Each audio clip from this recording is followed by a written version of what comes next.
Hi everyone, Rob here. Just want to say before the episode starts that I want to apologize for some of the audio issues that you'll hear kind of halfway through the episode coming from myself. There was a faulty cable basically on my microphone that I wasn't aware of at the time of recording, and about halfway through the episode you'll just hear this faint buzzing in the background every time I talk. It's been resolved now, but unfortunately we didn't know at the time that this was happening, so yeah, apologies for that. Hopefully you still listen to the episode and you enjoy it. Hello, everyone, and welcome back to another episode of Spooky AF. My name is Rob, today I'll be your host, and I'm joined by my lovely co-host, Suz. Suz, how are you? Oh, God, Rob, man, we keep asking that in 2025. That is a loaded, that is, woof. I did want to start out before we do anything else, though, and I mentioned it before we started recording. My husband and I watched what is possibly the best, worst film that we've seen in a while. And I need to know what this is. I need you to know that I believe it was 1995 that we found out what Alyssa Milano was doing between Who's the Boss and Charmed. And okay. It's a borderline softcore porn titled The Embrace of the Vampire. Oh my god. If you're wondering if we watched it, yes we did. Were we sober? Yeah. Absolutely not. Two things that should go in combination. It was so bad and so confusing, and I'm not encouraging people to go watch it, but just know that it exists, and if you feel like you're ready for a plot that makes no sense and then a bunch of tits, then it's for you. It's for you. Fair. I know for a fact there's going to be at least someone else out there that listens to us that has watched this. Well, do you know what's crazy is that they remade it in 2013. We haven't. I know. We didn't watch that one, but yeah. Fair enough. So that's what we did. So this week. Yeah. That sounds interesting. Yeah, it was it kind of gives you hope to be a filmmaker, even if you never thought you could be one or wanted to be one, but you think like, you know what, I could do that. I could just do that. Yeah, I could totally do that. Yeah. I could post that on Amazon Prime. It'd be fine. Fair. Yeah. Okay. Anyway. Well, look, maybe if the podcast doesn't work out. No, Rob, we're banking everything on the podcast. This is I got like my pension statement that you get occasionally at work, and it showed me like my projected retirement date, and we need this to work. Yeah. I don't plan on being alive that long. Like it was just a made up date. It might as well have said like 13,000 eons into the future. Yeah, I am right there with you. I got mine a while ago, and yes, it also had the date on it, and I was like, that's not a real number. Nope. At first I thought, I was like, oh, is that like the buildup of my lump sum or something? Nope. No, that is the year of my projected retirement. And I'm like, there's no way my neurochemicals are getting me to that date. Like, come on. Here for a good time, not a long time. Here for a good time, not experiencing yet, but gonna try for a bit. Well, they say your 30s, it's the new 20s, so, I didn't have a good time in my 20s. Fuck that. Like, yeah, so, we'll hold out hope that the 30s might, spin it back around. Yeah, we'll see. It'll be fine. I'm halfway through them, so let's... Yeah, look, let's not think about that. No. No. So how are you? No. So sorry. Horror update. Started watching Alien Earth. Super hooked. Oh, I've heard it's very good. It is very good. We're only an episode in and we're already obsessed. Amazing. Okay, yeah, I have decided that I'm going to rewatch all of the Alien films before I go to Earth, because I've still not seen Romulus yet. Oh my god, Romulus is so good. Yeah, so I'm taking it as an opportunity. I'm like, fuck it, I'll rewatch all of them, and then basically be primed then for Alien Earth. For sure. I mean, and I know I have controversial opinions. I actually didn't mind. What is it? It's not Prometheus. I mean, Prometheus was okay, but the other one, shit. Covenant. Yes, Covenant. I actually was like, I enjoyed watching Covenant. Was it the best one? No, but I didn't hate it. It's so funny because you're literally the opposite of the general internet lore on the Alien movies. Everyone hates Prometheus. Oh yeah, Prometheus, like, I don't think I'd watch Prometheus again, but I think Prometheus made a lot Yeah. more sense once my husband showed me, like, somebody went in and, like, added a scene or something, and it was, like, again, spoilers for anyone who hasn't seen it, but, like, Oh yeah, the deleted scene. yeah, the deleted scene where they're, like, talking about who they are and why they interacted with Earth Yeah. and shit, and, like, it does make the film make a lot more sense if you've seen that. Oh, totally. Yeah. Yeah. I will say, Absolutely. like, Michael Fassbender's character, I found, like, it both in Prometheus and Covenant to be really, like, hypnotizingly, like, interesting. Like, he's cool. he's so foul and evil and all that, but, like, it was just, I found him really compelling in that character. So, there, you know what? I said it. That's fine. That's absolutely fine.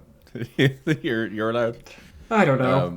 I have been rewatching the Jurassic Park movies, and I'm having an absolute blast at the moment rewatching them all. Okay. They're some of my favorite movies. Absolutely love them. Oh, yeah, no, they're fab. The problem that I have is that I really, really hate, Chris, what's his nut? Chris Pratt. Chris Pratt. I was about to say Pine, but no, I like Pine's all right. No, so yeah, Pratt. I nope, not for me. Can't do it. So, Yeah, so I'm working through that with my wife at the moment because she is not a fan of him yep. either. I'm like, nope. Is he in the newest one with ScarJo? No, I don't think so. I haven't got there yet. Okay. But I believe it's basically a reboot, and it's ScarJo and Mahershala Ali. Oh, I love that man. Oh, and I also love the guy from Bridgerton and Wicked is in it as well, and I can't remember his name. Yeah, so I have no reference for this guy, but I've seen him mentioned more than anyone else. People talking about him online wearing his slutty glasses. Yeah, because all I know. He's a slutty delight. He's so nice. He is gay as hell in real life, which is fantastic. And like he's a nice chap. He's like I always say there are a few people, if it comes out that they're awful, I'm gonna be really upset. And one of them is him, and the other one is Jack Quaid. Okay, that's fair. Yeah, like he just seems like such a doll, and I want him to be a doll. So please don't, Jack, if you're listening, hello, please don't do anything awful. My mental health is tenuous. I lost J.K. Rowling. I lost Joss Whedon. I lost Neil Nick Gaiman. People have got to stop. That's fair. I can respect that. Everyone just needs to just slow down. Yeah, Take a break. and shut the fuck up. Yeah, let's just take a minute. Oh no, that's really fun. I don't know if I've watched the Jurassic Park films in ages. They're so good. They're just so good. They're probably, I'd say, in my top 3 movie franchises of all time. I fucking love watching them. To be fair, I did make I made a Jurassic Park reference with my husband just yesterday though, because there's a scene in like a really old, because I haven't watched it since I was like a teenager, Family Guy episode that says like they have a goat chained outside and Lois is like, Peter, Toby Keith doesn't want to hunt or feed, he needs to hunt. It's like the reference. And then all of a sudden like the goat's gone and there's just this cowboy hat fading into the bush. So it's really timely that you are also watching Jurassic Park.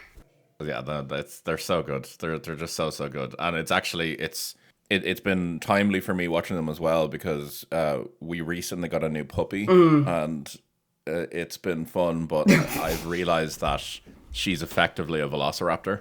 Oh God! Like if we wade into the long grass, we're gone. Like our Achilles tendons are gone. Oh, because she's got those puppy teeth. She's got those puppy teeth, and she is using them. Oh, ouch. Ouch. She's so cute, though. Now, I feel like it's entirely our own fault, though, with all of this, because she's a lovely little dog. She's just great. She's a lurcher. We think she might be a whippet crossed with something else. Okay. So she's just very cute. She's mostly all white. So we decided when we saw her, we're like, oh, we'll call her Puka, which is the Irish for ghost. And for anyone who's listened to the show long enough, you'll know that I did a short episode on the Puka where we talked about all things Puka. So we were like, oh, ha, ha, ha, she's a ghost. Funny, let's call her Puka. The Irish for Puka, it's great. No, we've manifested the fucking mischievous demon spirit of Puka, not the playful little ghost. Like the Yule log evil mischievous spirits that... Yeah, she's basically just like... She's just gone full demon. She makes gremlin noises when she growls. That's the only way I can describe the noises that this dog makes. Puka doesn't want to feed, she wants to hunt. Oh, she does. She literally has hunted our other dog, Hopper, in the garden. No, he's already got anxiety. You can watch him. So like they play outside, right? And then he'll be just minding his own business, going over to have a sniff. And then it's like some primal instinct in her kicks in. And she like hunkers down and then just slowly starts like fucking stalking him, like walking up the path. And like, I don't know what we've manifested. I will say, when I first heard that you named her Puka, I do know Puka, obviously the Irish term for ghost and all that. However, my first thought was, oh, is it because she's white like a puka shell necklace? There's that too, obviously. I mean, I'm now an Irish national, but I'll always be, like, first a millennial. Well, absolutely. 100%. To be fair, if the puka shell necklace was to come back, I wouldn't be mad about that. I would. I'm just gonna... Right, let's move on. Let's move on swiftly on. Skippers. Yeah. So that's our updates, our life updates. It's a hoot of a time, and everything's great. Everything's fab. Yeah, for both of us. All dimensions. Yeah. So today, Suz, we are going to get into an episode that I'm going to apologize in advance. I know it's going to annoy you, and Rob, you apologize, but don't act like you don't do it on purpose. I have done this on purpose. Well, are you going to tell him that you had to switch because I haven't finished the Magnus Protocol? By all means, go ahead. Tell them if you want. Oh, well, sometimes I mean, tell the world. Not infrequently, I'll get messages from Rob that are like, I need you to tell me, like, have you finished X? So, like, I mean, name a thing. I probably haven't finished it. Severance, the X-Files, the Magnus Protocol, which I am really enjoying. I'm just not done with it yet because I'm slow. That's fair. And so he sent me a message and he was like, yeah, have you finished the Magnus Protocol? And I was like, obviously not. You know who I am. And then he's like, well, now I have to change my whole story. And I was like, shit, there are consequences to this now?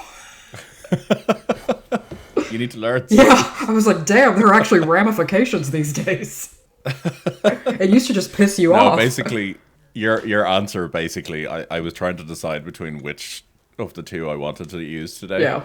And I was like, I know, I'll message Sue as a question. And depending on the answer she gives, that'll be the decider. God, that's a dangerous game. So yeah, you basically played with faith, and you've decided today's episode. Fair enough. So I'm excited. Yeah, and it's going to be on a topic that I know you have some strong thoughts on, and that you love. Oh God, okay. I'm excited. So today, as people will have seen from the episode title, we are going to be talking about the history and theories of paranormal orbs. Oh my God. Oh my God. This is gonna be a Rob episode because I'm just gonna leave the room. Yeah. Rob, you know how I feel about paranormal orbs. Oh, I know how you feel. Damn it. So, we're just gonna get into it. So I'm gonna lash some background out here for anyone that isn't familiar with the orb phenomenon. I'm just gonna sit here and stew. Please do. So, orbs, which are these globular, luminous anomalies that appear in photographs, videos, and allegedly occasionally before the naked eye, are among probably the most debated subjects in the realm of paranormal investigation. And by debated, I mean they either have people saying they exist or they don't. They don't. And those who say that they don't, generally, they fall down into a number of categories, chief among them being either bugs, lens flare, or dust. Yep. So, traditionally, orbs are categorized as these white or grayish circles, although they can also display as a full spectrum of colors, and they've also displayed varying degrees of brightness, opacity, and even this kind of perceived internal structure. Wait, what? Really? Yeah, yeah. So the more I looked into this, I was like, damn. And yeah, the phenomenon is basically attributed to spirits, ghosts, angelic beings, and is it's weirdly situated at this kind of crossroads between folklore, technology, scientific skepticism, and a bit of spiritual belief, just to dash in that as well. And To say they're controversial in the paranormal community is an understatement. I mean, I'm not even in the paranormal community. I'm just on the playground outside of the paranormal community, and they actively... You know I am full 100% Dr. Strand on this. Oh, no, so I just want to, before I even get into this, I'm going to say I think that they're total bullshit. Okay. I was really worried. I was like, oh god, this is a foundational friendship question. No, you've not lost me there, don't worry. I don't believe in them at all. However, I feel like that we've been going long enough now that we need to do an episode on them to cover them. And I know for a fact you are never going to fucking do an episode on them. I mean, you're dead right. Yeah. So the modern orb, I suppose, discussion really kind of gained some traction in the late 90s with... funnily enough, the proliferation of digital cameras. See, that's what I don't understand, because I'm like, I could understand people even thinking it back in the older days of photography, where it, like, I just, when you snap, I mean, yeah, take like a Victorian photo with the guys like under the curtain, and you have to, sit there for 7 hours until you die to get the photo. Like, I understand, like, seeing an aberration of the film back then and thinking like, oh god, this is like... Ooh, but yeah, when I'm just thinking of a girl pulling out her like mini digital camera out of her wristlet in her Band-Aid dress at some frat house while she's wearing Uggs. Like, no, they're not. What are you talking about? I'm just gonna savor all the references that you just dropped there. It was a simpler time. In the back, you're just hearing the Black Eyed Peas name the days of the week: Sunday, Monday. We just in case you were too drunk, you forgot. Beautiful, thank you for that. No problem. Basically, as digital cameras became more widely available, the rise of the orbs also happened. Well, yeah, because you can... I'm sure you're going to get into this, but it's like digital photography is so much more... It's much easier to manipulate as well. Yeah, massively so. Yeah. And then obviously with the internet also exploding in the 90s, forums kind of were set up, and it had basically created this kind of powder keg of paranormal discussion that led to orbs basically being identified as this new phenomenon, effectively. So they have been around since before the 90s, but it's really the 1990s really kicked off the discussion around orbs and all things from there. So I actually discovered that the specific term orb allegedly originated from Dr. Dave Oster, I'm not sure how to pronounce it, of the International Ghost Hunters Society. We find so many societies on this podcast. Oh, I know, it's mad. I enjoyed this one. If Rule 34 is porn, then Rule 35 is there's a paranormal society for it. Oh, 100%. Absolutely. So this dude, Dr. Dave, we'll call him, he kind of used the term or made it more popular, but it's been around on online communities kind of focused on paranormal before that, but he really kind of like popularized it.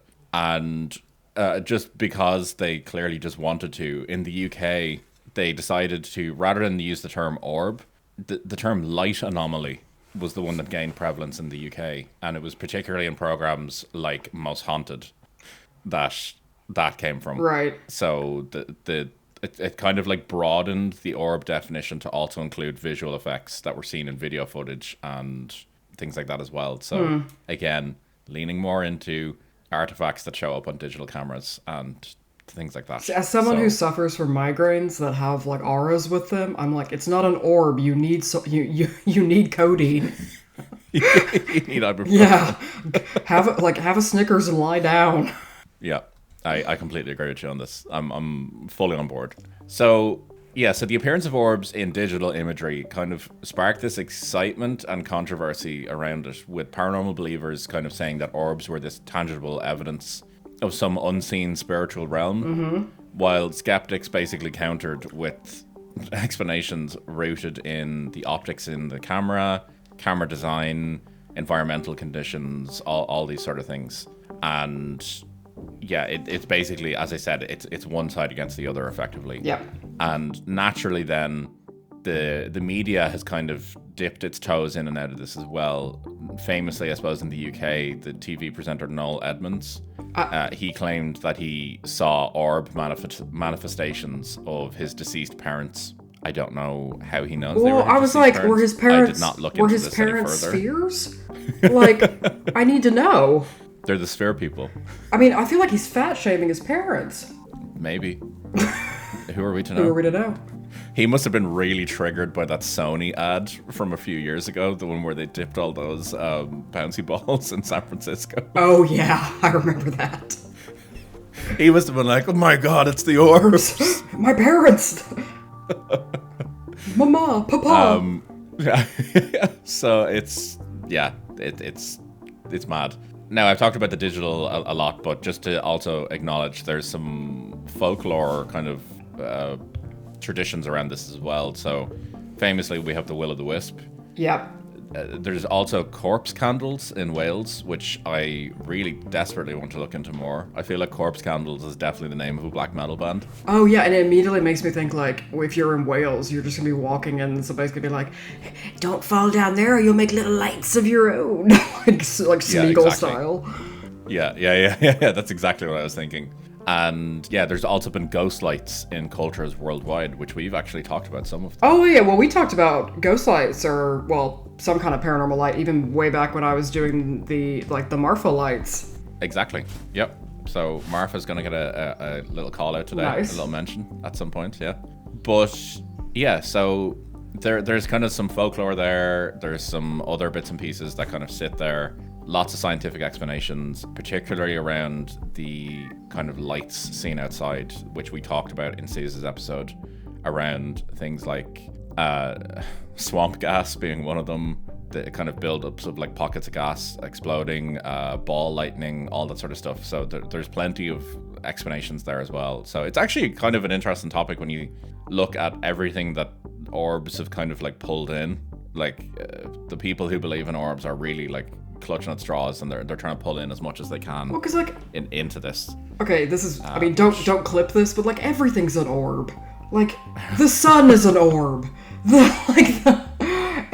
know, when you see like little dust particles in a sunbeam, like, and you feel really poetic about it. They're little orbs. Like everything is, yeah. Oh god. No, I'm there with you. Yeah. Sis. I'm there. So yeah, so we've kind of covered, I suppose, the background to all of this. I kind of tried to find a timeline online of where orbs start getting talked about, really. Yeah. And from what I can discover, the earliest reference to an orb is from 1195 in England. 1195. Yeah, and it's a reference to a fiery globe that was seen in the sky in Canterbury. My friend, that is the sun. We just went over this. But you see, we don't have it in Ireland and the UK. It's cloudy all the time. So he was just confused. So they actually attributed it to a demonic origin or some sort of divine being because they'd never seen it before. That's fucking hilarious. Yeah. Scientists have kind of said now that it was most likely ball lightning that they saw, but well, that deserves its own episode, I think. For ball sure. Lightning. That shit is paranormal in itself. Then kind of moving into the late 19th century in the USA and the UK, you have things called spook lights, ghost lights, the Marfa lights, the Brown Mountain lights, basically these luminous spheres that are reported outdoors. Yeah. They, as we talked about before, they're considered both mysterious, and some have said that they're spirits, others have said other theories to it. Well, I'd be interested to hear what you think in the sense that, like, I would be more convinced, or at least more understanding of people attributing paranormal things to the outdoor lights that they could, like, see with their eyeballs. Like, you know, in Marfa, in the Brown Mountain lights I know we mentioned, you know, like, So this is the difficulty that we have with the orbs, because the orb community has basically also claimed these lights. Oh, see, now that's just orbular appropriation. That's exactly what it is. Thank you, Sis, for calling it out. I am brave, and I will stand with the outdoor orb community on this. I'm so proud of you. I know. I'm wearing the T-shirt that says "Everything's an orb." Well, that's that. Yeah, so, if y'all ever want merch, just let us know. Yeah, we got plenty. Oh yeah.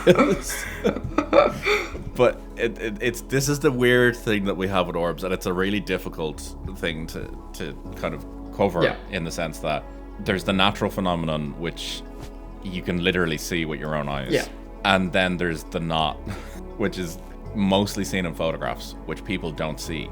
And that is, in my mind, that is what an orb is. It's shit that you see in photographs or in videos. It's not something that you've seen with the naked eye. Well, because it's always the scary bit where, I mean, especially in the age, like, just before you got digital photography, in the sense that, like, you can immediately see the photo.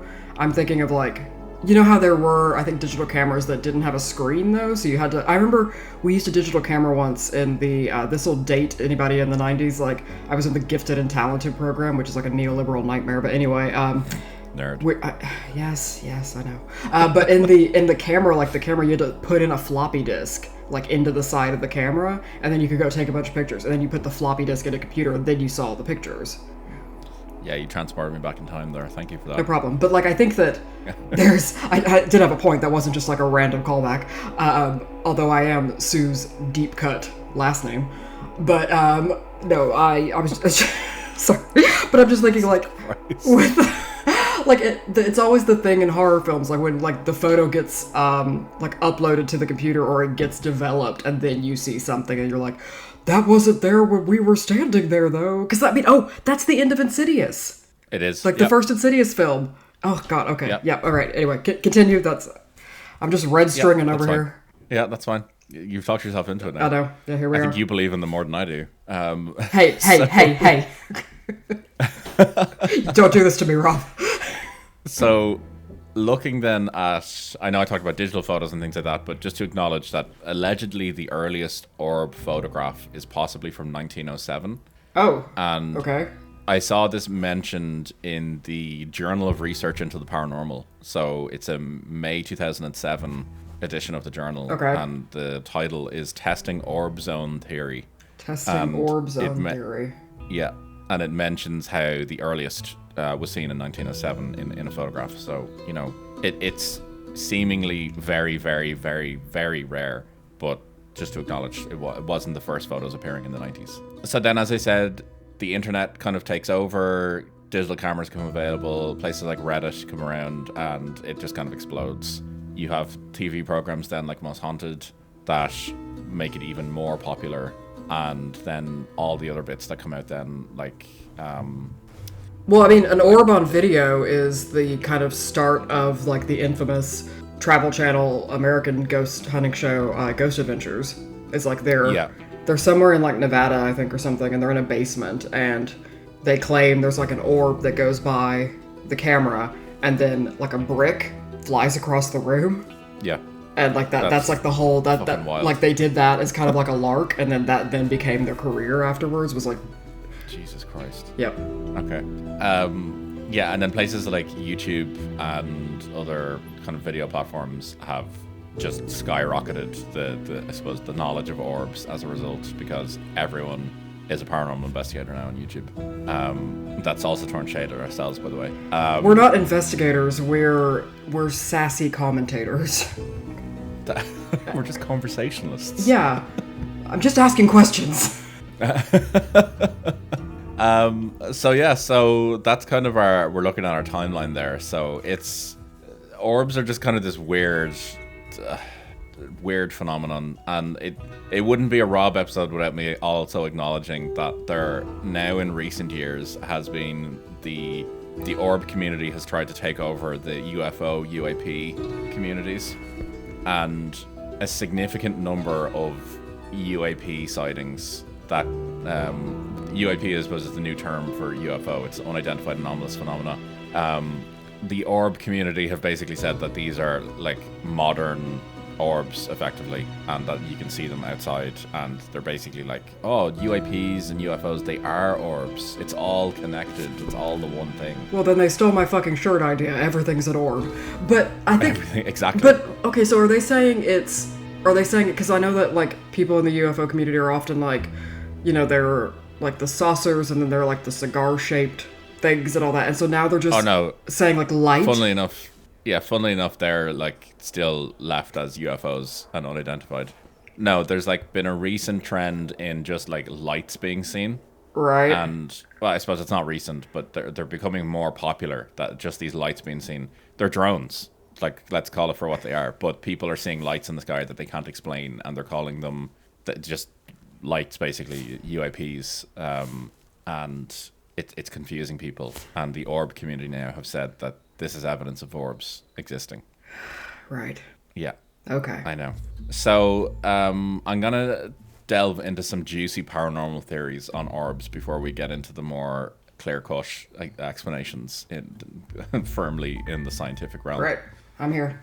So from, I suppose, the earliest kind of folklore roots through to the digital age, paranormal interpretations of orbs have kind of hinged on the belief that these lights represent some sort of energy, or their spirits, or their non-physical entities interacting with the physical world in some way. And number one on the paranormal theories list is this spirit manifestation theory. And I suppose the most common perspective in ghost hunting asserts that orbs are these visual evidence of spirits or ghosts or energy beings or whatever you want to call them. And that orbs kind of serve as this early manifestation or full form of a spirit, particularly in places like where death has happened, or some sort of like ritual activity, or kind of thin places between worlds. Okay, well that kind of comes up a lot in the ghost hunting community, in the sense of like they're saying that, like, and they try and kind of, do a tier ranking of manifestations. Like orbs are like, obviously, like, I guess the kids would say like S tier, I think, would be kind of like a full body, like corporeal looking manifestation, and then like somewhere down the line is like, they would say an orb is kind of like a ghost that doesn't have quite the ectoplasmic oomph to be. Yeah. And this is actually something that I kind of find interesting, is that it's almost this belief that like orbs, it's like the precursor to a full body apparition. It's like they're not quite there yet, like they're not ready, they don't have the power to fully manifest. Yeah. I don't know.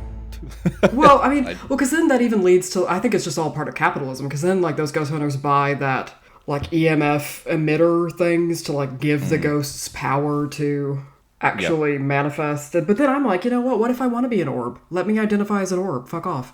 Yeah, true. That's fair. Do you know what? Yeah. That's fine. I mean, the Harry Potter books would have been a lot weirder if there were just these like talking orbs around Hogwarts rather than like full ghosts, but I'm sure there's probably orbs in Hogwarts somewhere. Everything's an orb. Yeah, exactly. And yeah, just to acknowledge as well that some mediums and psychics report seeing orbs unaided. They often report seeing them during periods of grief, particularly like funerals and things like that, and they attribute it to the like heightened emotional resonance that's in the room at the time. Not that they're taking advantage at all of the people. Like, let's make that clear. I wonder if they get a headache after seeing the orbs because they have a migraine. Funny that, isn't it? It's weird. After I see this like aura around people during stressful periods, I then become overwhelmed with pain and been like, yeah. Funny how that happens, isn't it? Yeah, the blood vessels in your brain are flexing. So, sorry about that. No. The call for what it is, that's fine. So let's get on to theory 2. Yeah. So theory 2 is the I suppose angelic or potentially like higher order theories. And there was a book released by an author called Diana Cooper, and it's called Enlightenment Through Orbs and Ascension Through Orbs. Okay. And she claimed that orbs denote physical manifestations of aliens, or a term that she called ascended masters, which I don't want to touch on today, but that's a whole other thought school. That sounds like it's going to get into either theosophy or it's going to get... It does. Okay. It does get... Yeah. Yeah. And then like that path leads quite quickly in many routes to racism. So... It does. Yeah, it does. Yeah. So there's a delicate path there, and I don't want to touch that today. No. So. Okay, fair enough. But she basically says that these orbs are there to offer guidance, protection, or healing, and that they, funnily enough, appear during times of personal crisis. Yep. Yeah. So, yeah, the other ones then are, I suppose, theory 3 is portals, I suppose elemental beings, and then potentially extraterrestrial links. So, I suppose more esoteric or esoteric theories suggest that orbs are these kind of like portals, that they're forms of elemental energy, or that they're the signifiers of, I suppose, like an intelligent presence, basically. Well, this is an episode in the first season of the reboot of Doctor Who, like when they're in Victorian London. It is. And they're like down and, like the gas lamps are what is like allowing this like higher order being to manifest. Yeah, absolutely. No, you're 100% okay. right. And yeah, so then I suppose wading into the UFO kind of world, then some have pointed to what I love this terminology, the quantum paranormal hypothesis. What? It basically says that orbs are evidence of this interdimensional interaction. It's basically a projection of non-human intelligences or manifestations across other dimensions, basically. That it's effectively aliens showing up in our world. This sounds and like they're using orbs. This sounds like a cross between like people who think that CERN is doing something paranormal and then just like Rick and Morty portals. The world of orbs is just fucking wild. Yeah, no, it seems that way. Jesus. Yeah. So before we get into the science side of things, I just want to point out that there's an agreed color coding for orbs online that I know that you'll want to know. I do want to know that. So if the orb that you see in your room right now is white or clear, that's okay. It means that it represents purity, peace, or a guardian angel looking after you. Oh, good. Yeah. If the orb that you see is blue or green, that means that you need protection or potentially healing. Okay. Just in case you wanted to know. I did want to know that. If it's red or orange, it means that someone is trying to communicate with you or that you're lacking passion. I don't know what that means, but let's roll with it. Oh, it's like, is your libido down? Don't worry. The orange orb in your room will help you get horny again. Yeah. Yellow this ad or gold orbs. Sorry, this episode is sponsored by Love Honey. I'm just kidding. We're not sponsored. Yellow or gold orbs then allegedly offer some form of enlightenment to those that are aware of it or communicate with orbs. Allegedly, it signals that they're being given some sort of wisdom. Yeah. And then finally, pink or purple orbs represent spiritual awakening. Again, I'm not sure how you can measure that, but let's roll with it. So yeah, I mean, I'm surprised that there's not a rank for like, oh, if you see like a dark green orb, that means that like, you have what are those bitches on the internet always talking about, like energy hooks or things like. Are we gonna get into like auras and like energy vampires and things? I'm not touching that today. Oh my god, okay. Well, you know what? I'm going to say don't, because I 100% want to do a deep dive into energy vampires. That's fine. You can absolutely have that. That world is... That's my orbs for you. I myself am an energy vampire. Just kidding. I like to feed off of people's like dissociation during a 9 to 5. That's okay. Yeah. Look, you gotta do what you gotta do. It's a rat race out there. Oh, absolutely. I gotta. What was the most recent South Park episodes? I gotta make my nut. Yeah, you gotta make your nut. Exactly. Yeah, you gotta nut.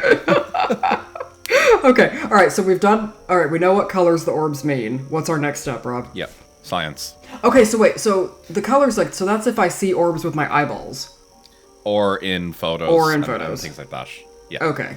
So if I'm taking whatever you needed to be. If I'm taking a selfie to like make sure that my makeup looks good under fluorescent lights, what like should I be anticipating like an orb potentially being there according to this? Yeah, so if you see a red orb, basically it's pretty much telling you that, I need to get laid. You have a passion in your life. Yeah. Okay. Yeah. Luckily I'm married. Hey yo. I don't need an orb to tell me that. Booyah. I love my husband. Damn. Yeah, so basically, that's the categories of them there, just in case when you take a selfie, you know what to look out for. Yeah. Okay. So let's get into some science before we finish up, because I think we both need a cleanse. To be fair, if I take a selfie and I just have like a spot on my face, I'm just gonna send you the picture like with like a drawn circle around it being like a red orb. Excellent theme.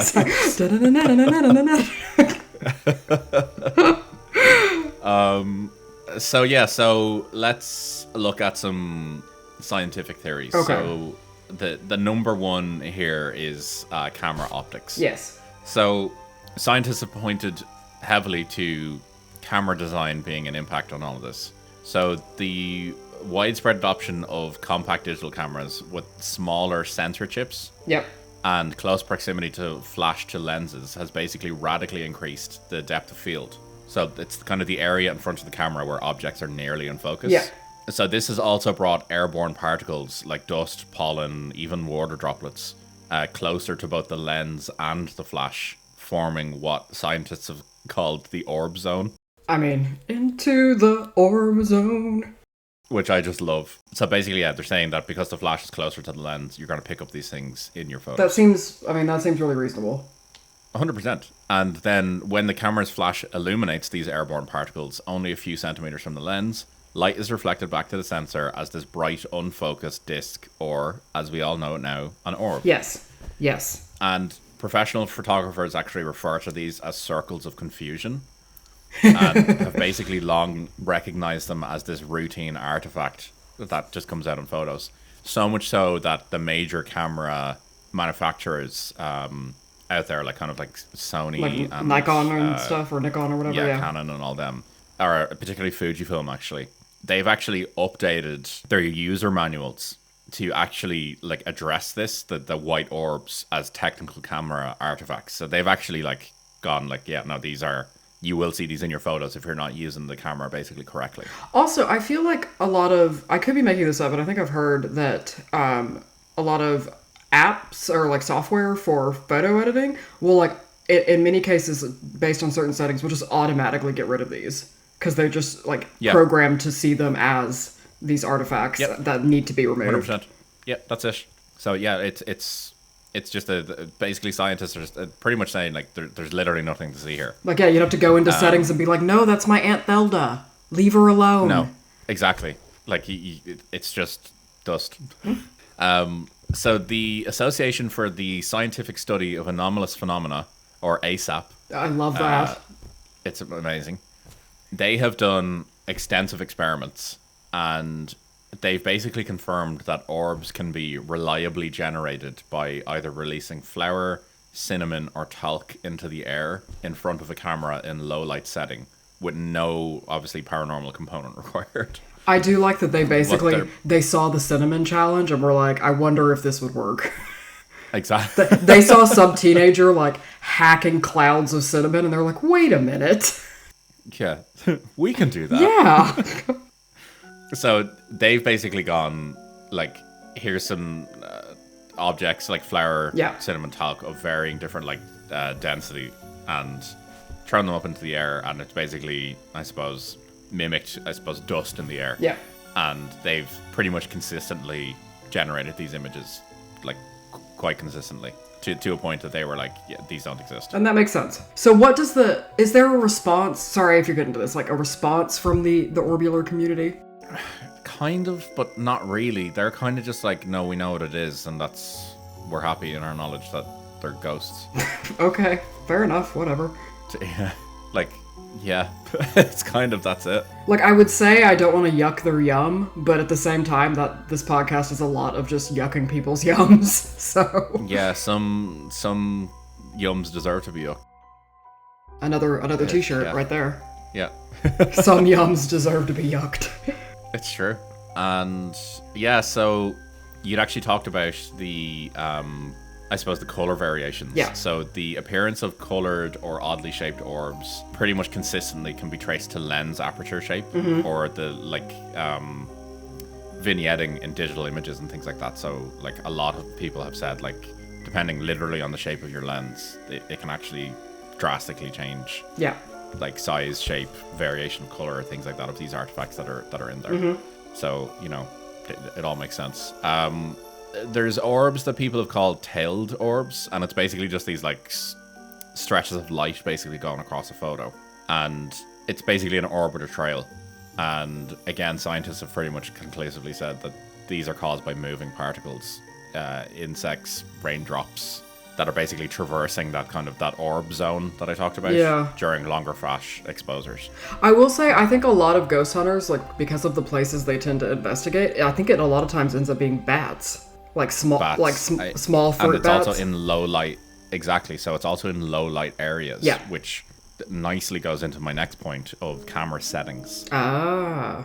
So depending on the setting that you're in, like literally like a building, like an old fucking grimy building, your camera settings can actually drastically change how photos are taken. So if you have a shutter speed that's too slow, or the ISO is too high, or you have a wide aperture, this all can increase the sensitivity to faint orbs, or kind of amplifying light from small particles directly in front of the camera. Yeah. So it's basically your camera compensating, trying to take in as much light as possible in low light environments that can cause this to happen as well. Okay. Or your camera not being set up correctly for a low light environment will cause this to happen effectively. So I suppose just to acknowledge then that orbs have also been seen allegedly by the naked eye. Yeah. And this is pretty much firmly attributed to two things, one of which you've already talked about, being migraines. Migraines! Yay! And auras from migraine episodes can create these transient floating orb-like perceptions, which I do get when I get migraines. So Well, look, I remember the I'm first firmly time I there. got a migraine. I was 14. I was in high school, and I remember I was in pre-AP World Geography at the time. And that's because I was in so much pain. But like at first, because at least for me, when I get the aura, I'm not in pain yet, and Oh, really? yeah, Interesting. yeah. So I get the aura, and then the aura stays for about 15 to 30 minutes, and then once the aura disappears, I like hit immense pain. That's really interesting, actually. Yeah. So apparently, it's like a type of like migraine progression.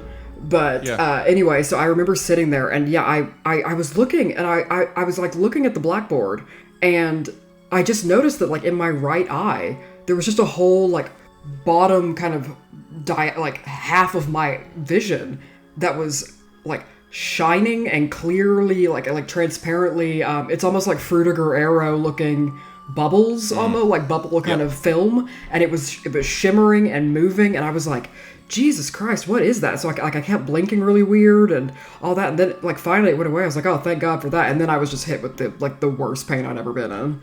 But that's yeah, really interesting. Yeah. so now it's like my trigger. So now if I see the aura, I'm like, I need to take like caffeine, paracetamol, and codeine immediately. Yeah. Fair. Okay. Yeah, mine come on by weirdly. I actually just get a pain in my nose. Oh. So like kind of like the bridge of my nose, I get this like really, really sharp, intense pain that kind of like almost like spreads up into my eyes. It's almost like a sinus pain. Oh, okay. And when I get that, I'm like, oh no. It's happening.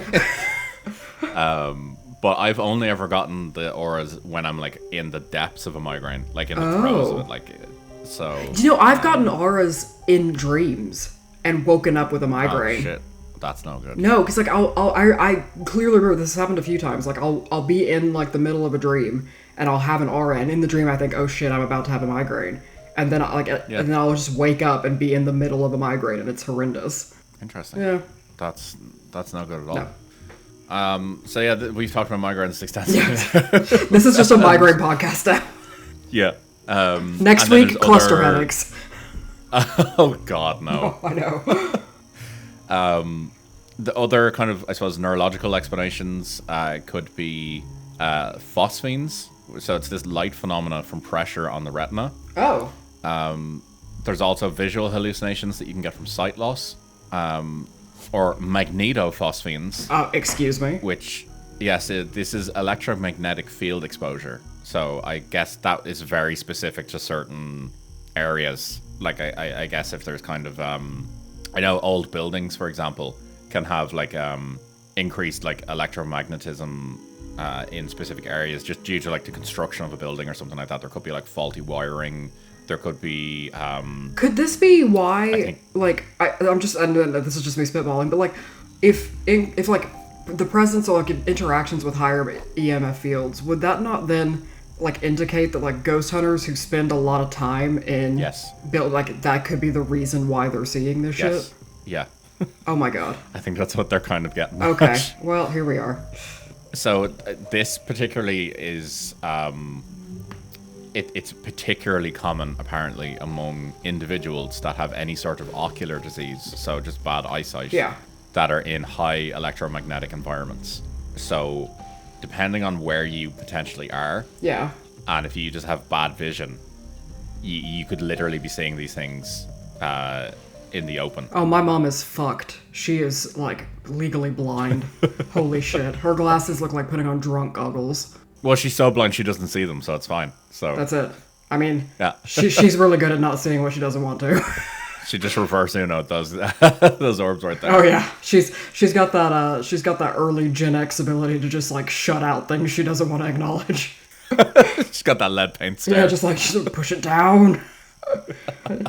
Well, I'm also thinking of like maybe this is what the phosphine thing you were talking about, but I remember my grandmother used to have a lot of eye floaters. Oh yeah, I get them as well. Yeah, not as much anymore. I used to get them a few years ago, quite a lot. I wonder, like, do you think people might, because they can be kind of like orbular and weird? Yeah, it's entirely possible.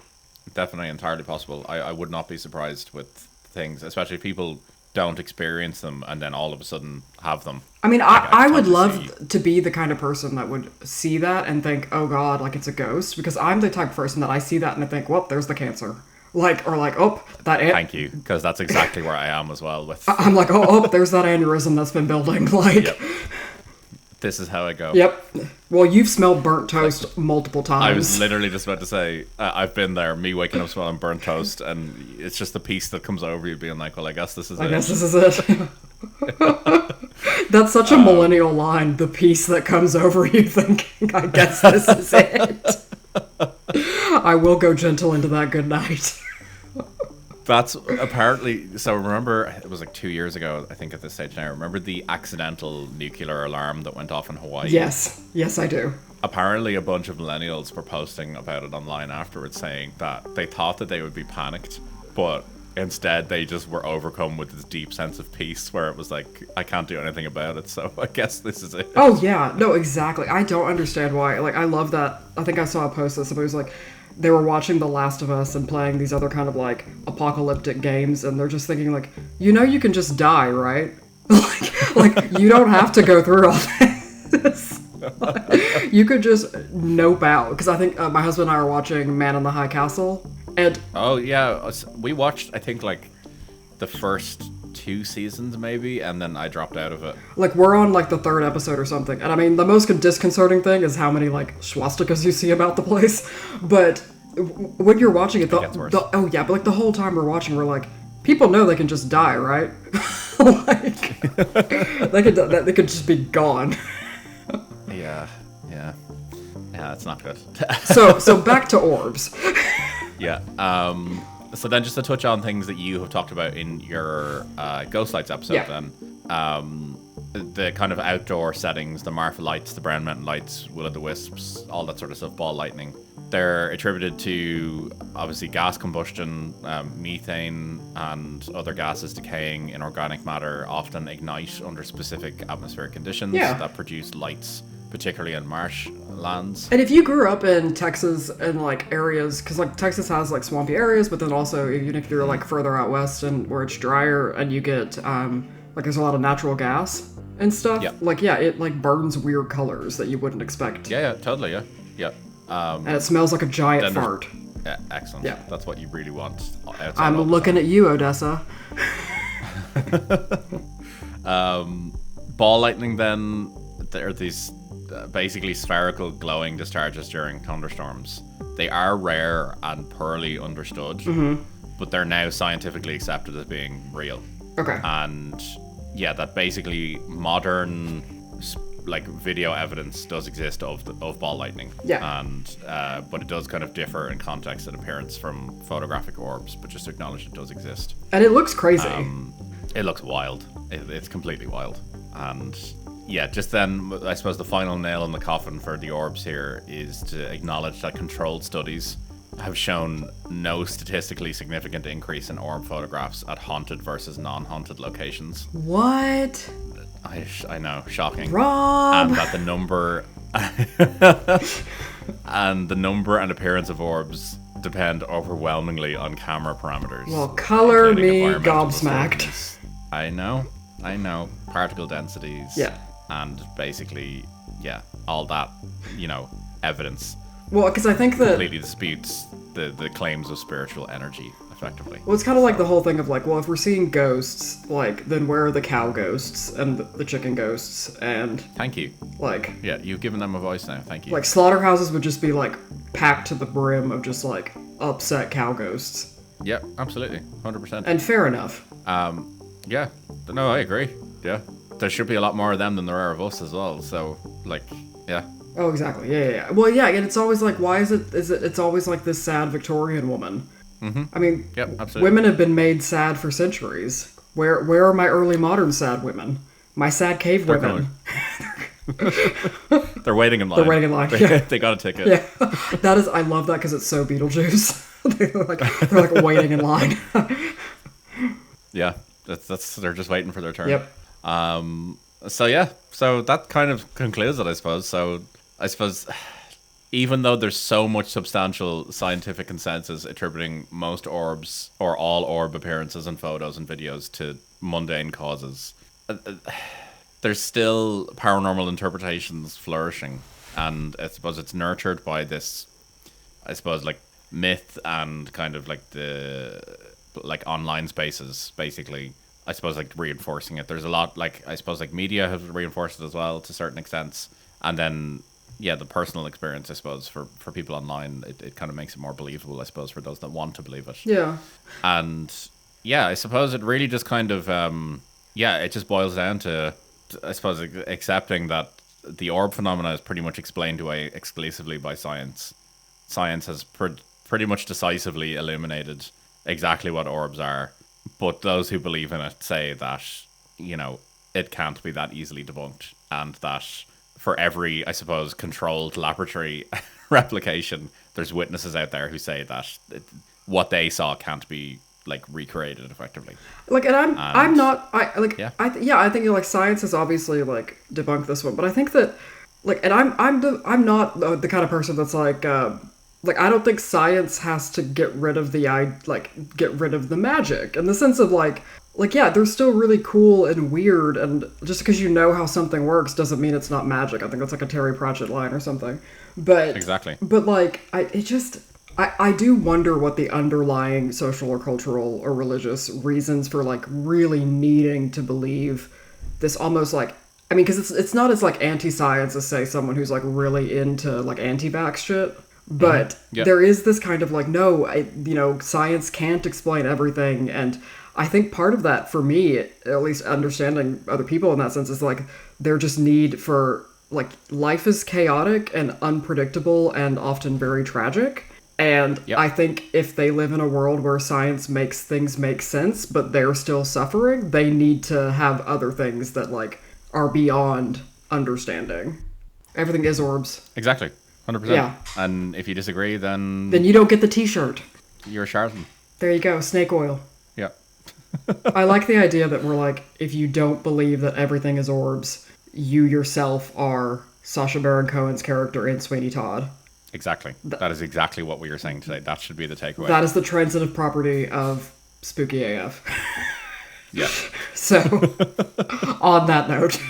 On that note, I hope everyone has enjoyed this one. I would love to hear your thoughts and theories on orbs. Or if you have seen them yourself, if you've, any sort of experiences with them, or you just have thoughts on it, I would love to know. You can let us know on Instagram and Threads at the Spooky AF Pod. You can get us on YouTube in the comments.